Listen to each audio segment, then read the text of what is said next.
something I have really spent a lot of time working on and researching is MK Ultra.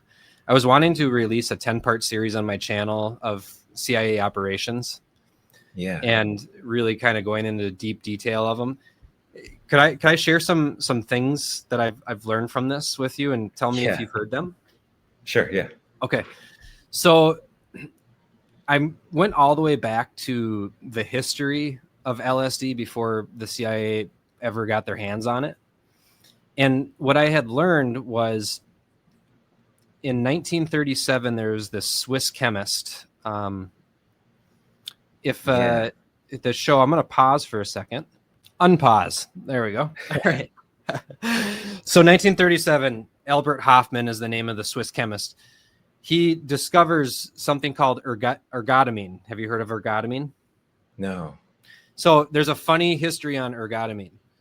Ergotamine is a fungus that crept into flour back in medieval times, 1400s through 1700s.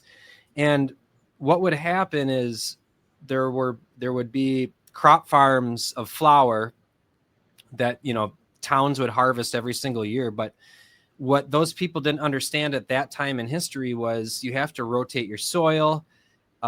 If your plants get moldy or anything like that, spores will start to grow into the flour. And what was happening was this ergot was growing into the flour. So when they would grind up the flour, there would be little black specks in the flour, which was this mold. The thing about this mold is it would make you trip like crazy. So towns were eating this bread, not knowing any differently, and they were blaming witches for it and burning witches. That was the witch trials. And it turns out this whole entire time it was the ergotamine. It was the ergot in the bread that they weren't processing their crops correctly. So all those people were burned and killed because they thought witchcraft was being practiced on them. Absolutely crazy. Yeah. So then go ahead. You're giving me like branches I can go on too with Neptune placements, because like there's the Salem witch trial. So like, it's just really interesting for me, because I was only going to bring up that he had discovered, like, apparently he had LSD for a while, but like didn't mess with it. But then he revisited it and tried it. And then it was right when Neptune moved into a new sign. Well, I'll tell you the story because I have it written down here. Yeah.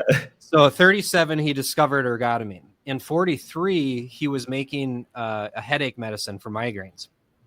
And what had happened was he accidentally pricked his finger, and I think it was 50 micrograms of the ergotamine got into his bloodstream.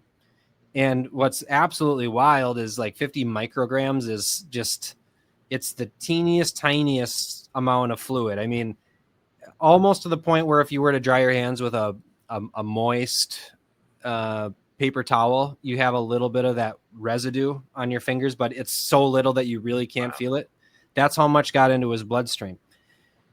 That day, he calls this I don't have this written down. I think it was bicycle day. So that day he ends up riding his bike home, and he ends up tripping balls in Switzerland, which is wild. So he documents this in his diary, later to be called Bicycle Day, right?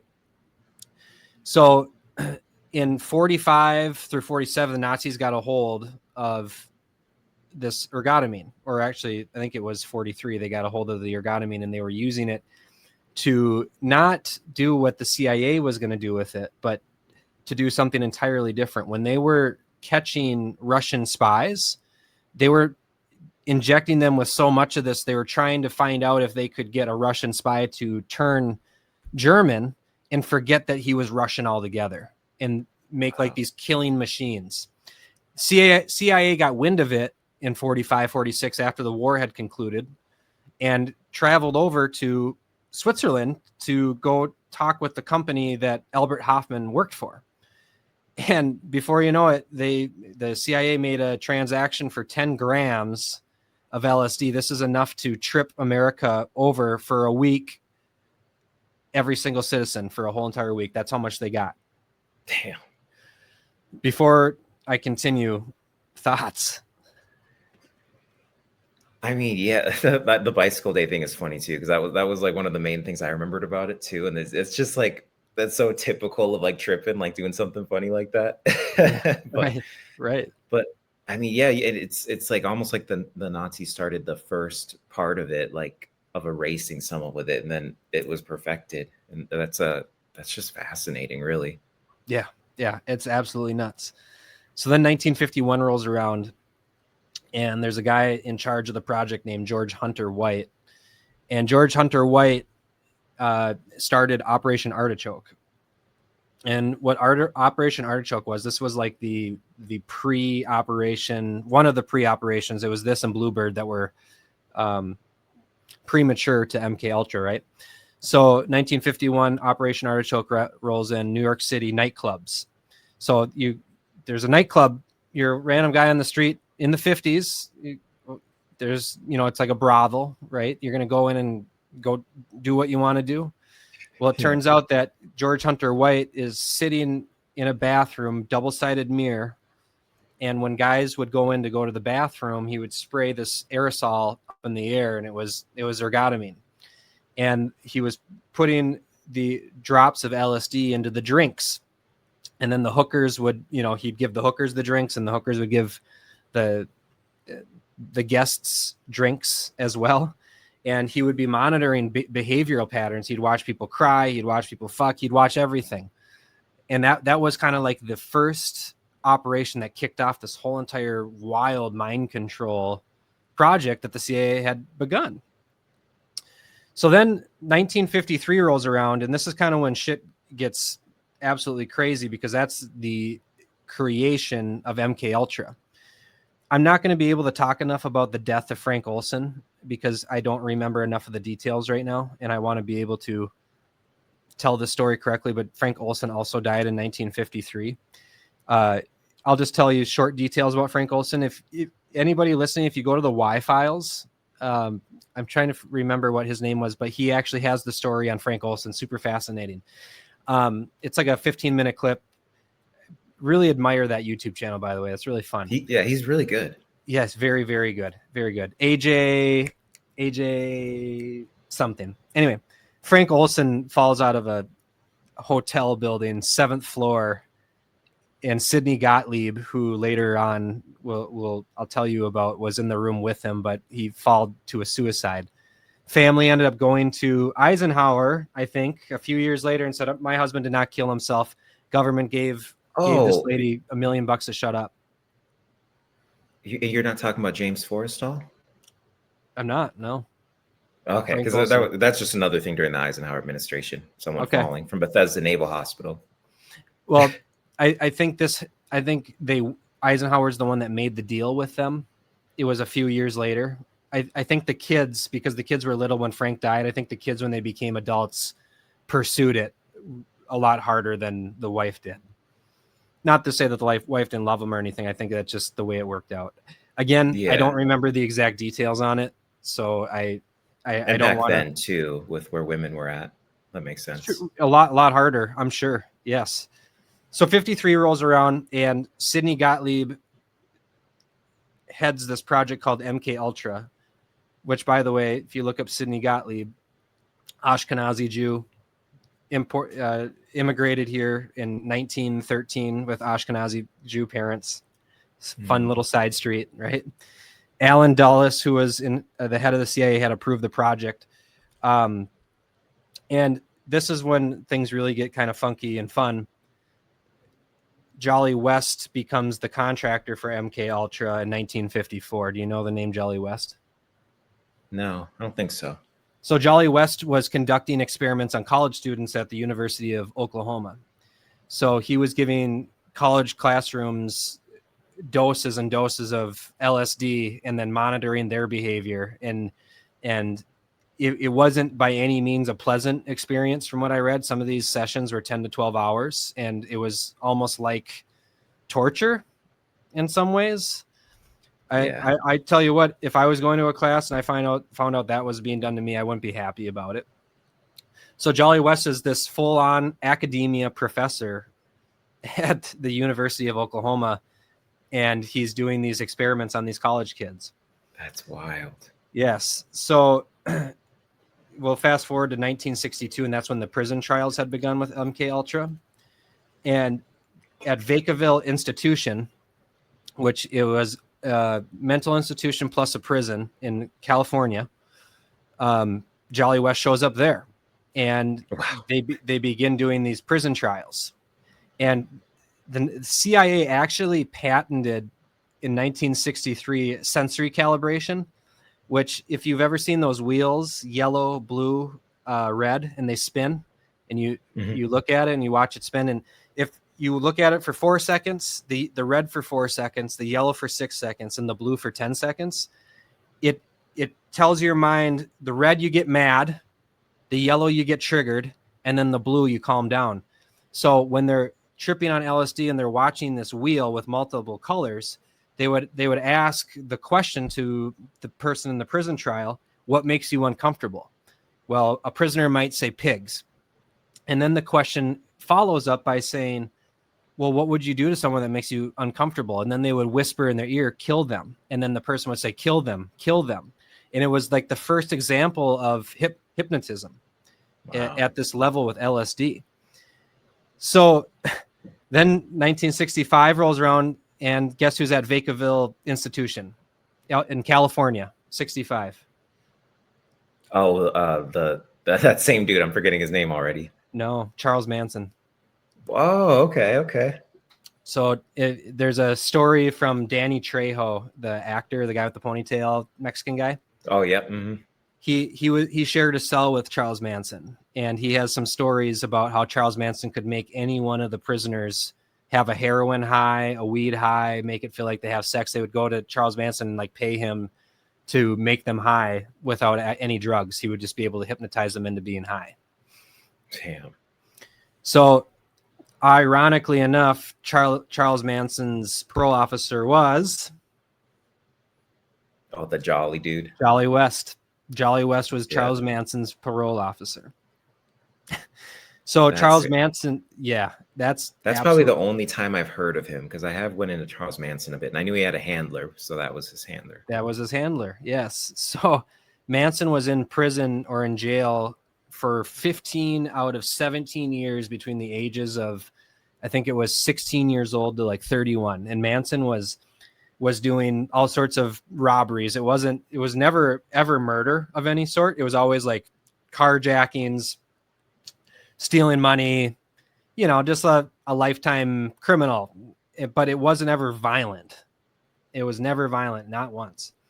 By the way, when you have time, watch Charles Manson's interviews with ABC in the 90s. Incredibly charming man. When you look past the craziness, really, really intriguing. Super cool. So 65, very Plutonian. Like there's this whole trance-like thing that's with Pluto, and like he can put people into trance. Then you look into his eyes, and there's like when you see dilated eyes in people, like it's very Plutonian. He's very Plutonian energy. Yes. He's really fascinating, incredibly fascinating person, because there's no one else in history that's ever gone to prison and served a life sentence for not actually murdering somebody or actually putting the hit on anybody. So 1965 rolls around, and Manson pays his first visit to the Vacaville Institution prison trials. And this was an outpatient program. This wasn't a situation where he was staying at Vacaville full time. It just shows that he had visited the institution in 65. All of a sudden, his parole logs got wiped in 65. In 66, he paid 2 more visits to the Vacaville Institution that were funded by the NIH. Of course it was, right? And I sound like this crazy conspiracy theorist, but this is all fact. You can look every bit of this up, and it's all out there. It's all 100% out there. Yeah, so, I've got this guy that's called Eyes Wide Open. Just he might be useful for you making the video you're going to make too. but he's got like this huge multi-part series. It's got to be like 15 hours plus long of just like the whole like going from the establishment of the CIA, like all through the MK Ultra stuff, just like everything every person did, and just people. And I'm pretty well read on that, and like there were things I'm like, wow, like I didn't think to look into that part, like, but I haven't even watched all of it, you know. But there's so much there. And you said 1965, by the way. I am going to want to look at that astrology, because there's a similar thing with 1965 was the last time that food stamps were cut. Really? And then it's like we're coming up on that, and I keep seeing these 1965 things popping back up here. So I got to look back at those alignments. You should look at that, yeah. And you know, to your point with the Eyes Wide Shut episode, this was the roadblock that I encountered while making this. There's two different roadblocks I made while making this, and I'll touch on the second one a little bit later. But I was thinking, okay, this will take me 10 to 15 hours. Hence the whole, why do I invest my time into this when I could be bettering myself? The whole argument I made earlier, right? But I figured out 10 to 15 hours, I could probably put together an episode and get it out. And then as I'm following this, I'm like, holy fuck, there's so much here. It's going to take more than one episode. It's probably going to take 5, because there's so many side streets. Frank Olson, as I had mentioned earlier, Sidney Gottlieb. I haven't even gotten to Sidney Gottlieb yet. Haven't gotten to Alan Dulles yet. Like, there's so many. Yeah, Dulles is the one I know the most about. Yeah. Yes. Yeah. He's the most popular name. He was the one that basically greenlighted the whole entire operation. Mm-hmm. And what he did over in Europe, like preceding the CIA, is fascinating. That I'm unfamiliar with, so I would love to dig into that someday. Oh yeah, what was it called? Operation shoot, it'll come to me. Okay, all right. 67 is when Manson kind of disappears and was gone for 2 years, and then 69 we know what happened with the Tate murders. I do have a little bit on Sidney Gottlieb if you'd like to hear. I'd love to. All right. So Sidney Gottlieb's MK Ultra was a program that was run without oversight. 1918, parents migrated from Hungary, Ashkenazi Jews.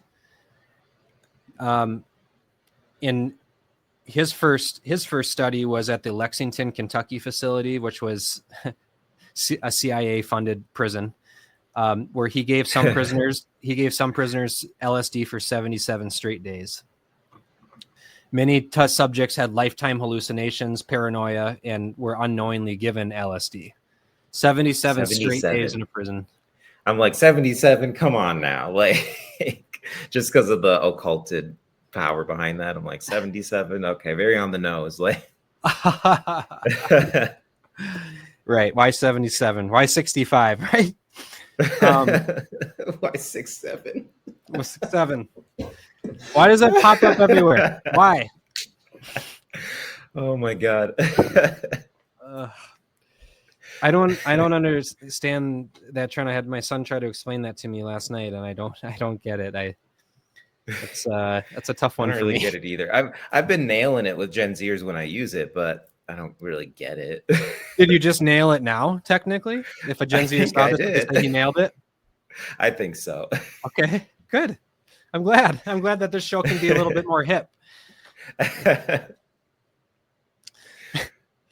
All right. Sidney Gottlieb's retirement was farming and meditation. He went somewhere, and for the last 10 years, he didn't talk to anybody. It's kind of funny.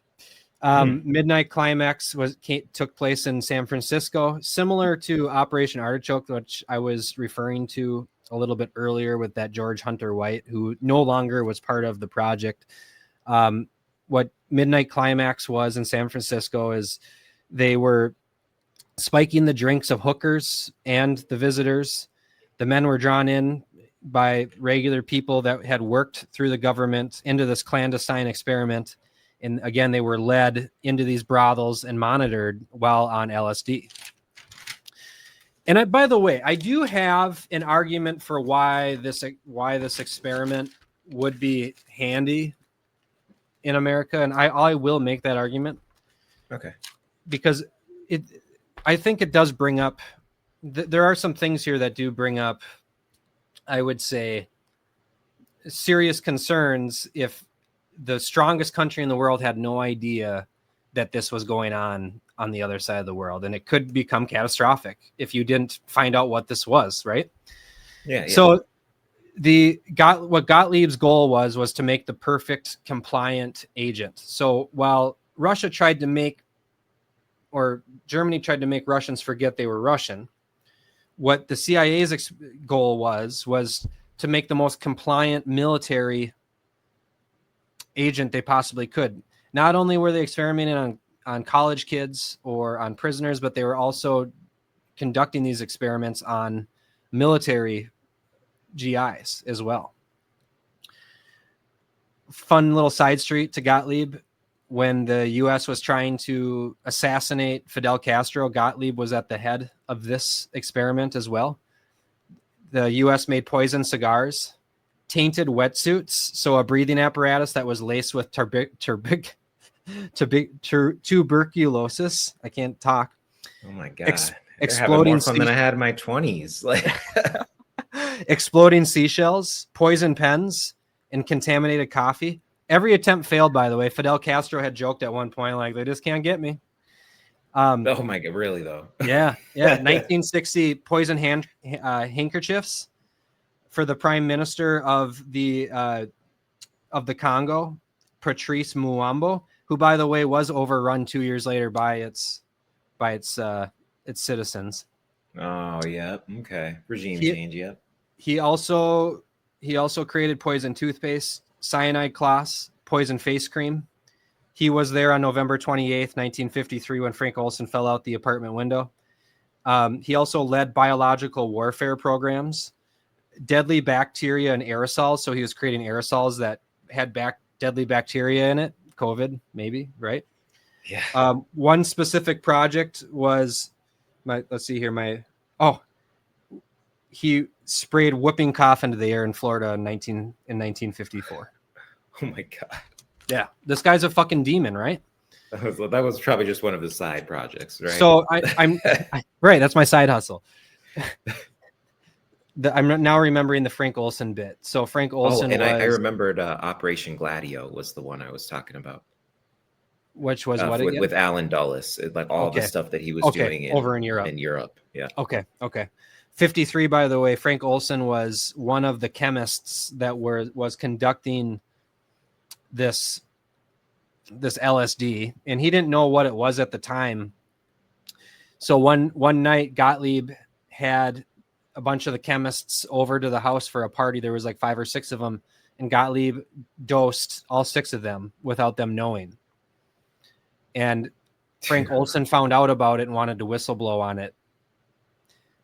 And it ended up being that Gottlieb was like, oh, no, you're just crazy. We'll take you to a psychiatrist. They were going to go visit somebody in upstate New York. They were staying the night in a seventh floor hotel. And Frank Olson just happened to crash through the window of the 7-story building. Because if you think about not apartments, but hotels in the 50s, I'm willing to bet they were solid windows. It wasn't like, not solid like today, obviously, but they weren't reinforced. It would be hard to run through a window. Oh, I see what you're saying. Okay. Yeah. Like you're saying he was pushed. Yeah. Or something, right? So that's all the notes I have on K Ultra. That's as far as I went. So to my point, 2 points, because I said I would touch on something earlier when it came to the walls that I hit along this project. Something that I found absolutely fascinating. And I don't have the right diagnosis for this yet because I don't know why it happened or why it was happening. And maybe I'm just paranoid. I would wake up, I wake up every day at 5 or 6 a.m. every morning, sometimes a little earlier, give or take.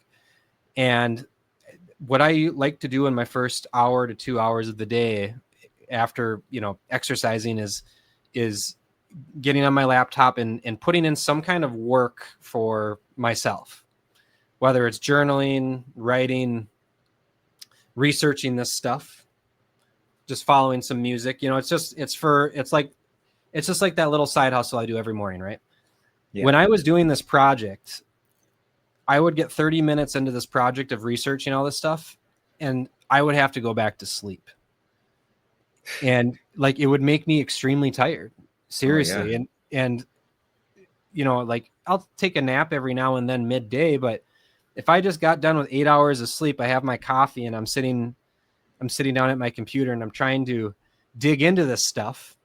I can't stay awake. My eyes couldn't stay open. And I'd have to go back and lay down for another hour before I could wake up. And by that time I have to carry on with my day. So Yeah. that was the other roadblock that I hit. Now, my defense and why I believe maybe the intention of some of the people that passed this project was a good thing.